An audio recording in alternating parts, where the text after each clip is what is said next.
Hello everyone, this is Melanie here from my Star Temple Sky Studio and I welcome you to this video that has in focus Mars now in Taurus.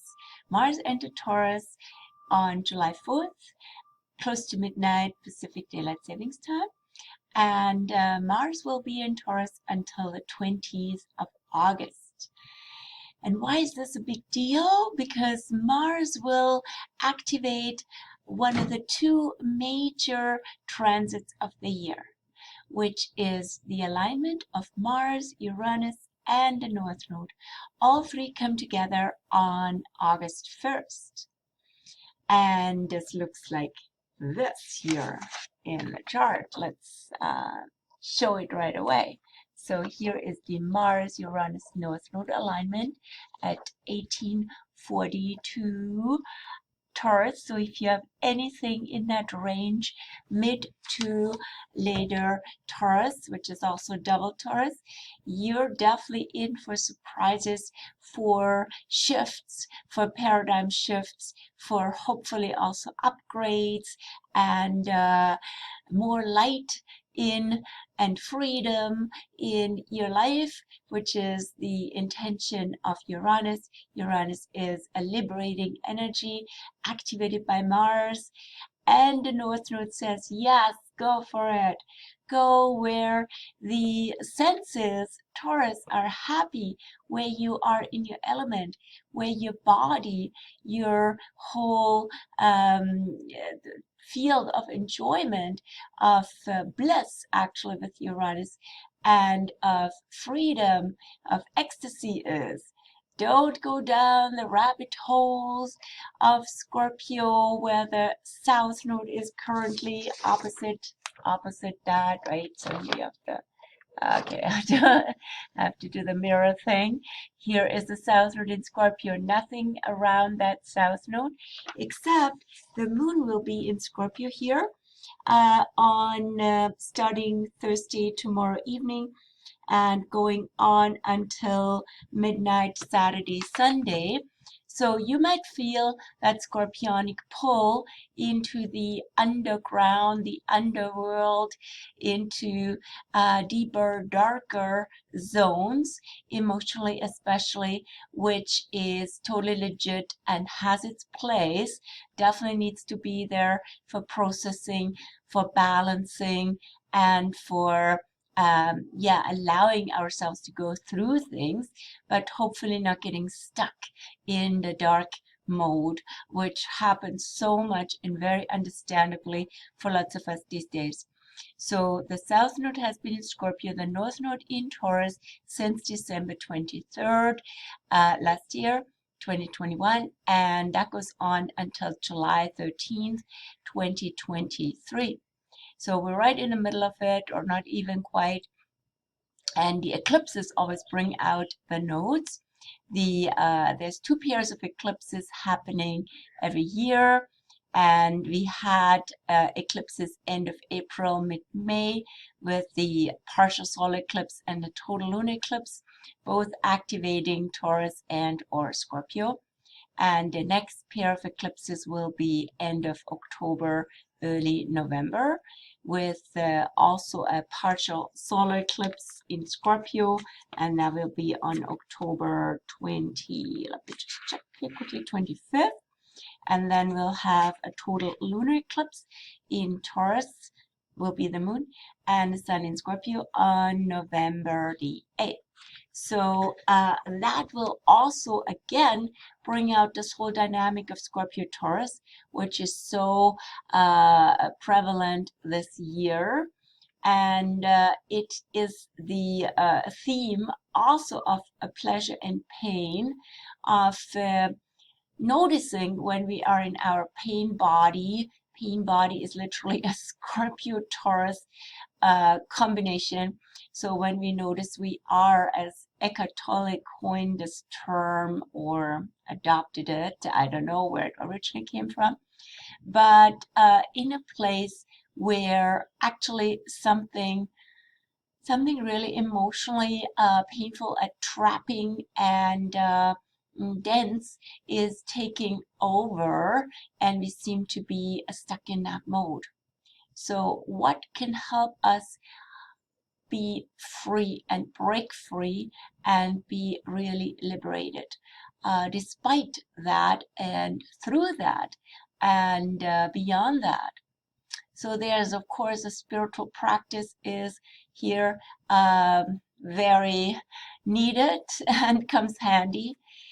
Being in a place where you allow these feelings to wash through, and maybe especially going to nature, which is very Taurian, to ground it all out, to give it all back for processing and for support, and being again more connected to our body and to our senses. Very important.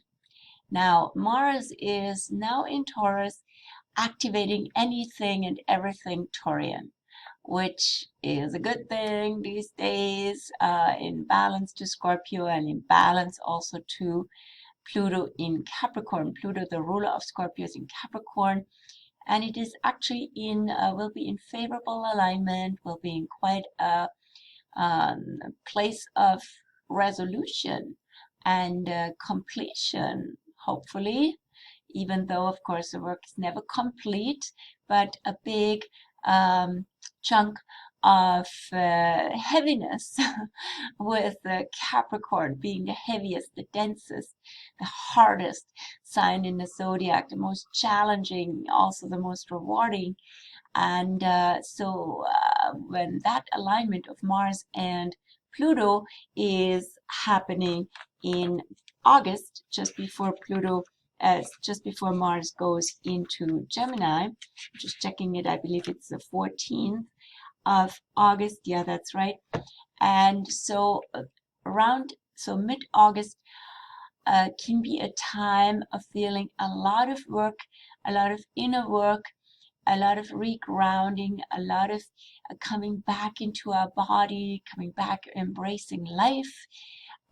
It can be better in place, but not to say nothing needs to be done now. This is all a work and an undoing actually in progress. Undoing of all the density we have tapped into and that has stuck on us and in us. So this is the time to consciously embrace the light and the lightness. And it's not a spiritual bypass. It's not about ignoring shadow. It's actually meeting the shadow with love, with groundedness, with holding space, with really being present for things to come up and come through, and not shoving things under the rug, shoving them into the subconscious, ignoring, avoiding, denying, and knowing we're not in our power, which is a Pluto thing and a Scorpio thing. And letting the body and letting nature, letting the garden, letting food lead you now, lead us all with Mars in Taurus to greener pastures, to actually places of where we can actually feel we're in our element and life is worth living. And we tap into our values, into valuing ourselves, and into knowing what has for us substance and stability, even though everything seems to be in such turmoil. So turmoil is definitely happening. Disruption has happened with with Uranus in Taurus since 2019. A lot of disruption of the economy, of habits, of anything stable and solid, of the body also, through all these experiences people have gone through lately. And so that has been really challenging. Uranus is also per se not comfortable in Taurus, or doesn't make Taurus comfortable as Taurus would like to be, but actually yeah, when we're kicked out of the comfort zone and kicked out of something that seems to be so good and so stable, it's really very frustrating and very upsetting. And that happened to lots of us, including myself, in the last year. Anyway, so now it's time to find our ground again, and also together with other people, the Aquarius component, where Saturn is now. Aquarius is ruled by Uranus, to find our common ground and to be with people, maybe new arrangements of people, new constellations of friendships and groups have happened in the last while, where our values are more clear, where we're really sharing what we love and what we appreciate. And sometimes that becomes more crystal clear, as Aquarius would say, through challenges, which is a Saturn piece.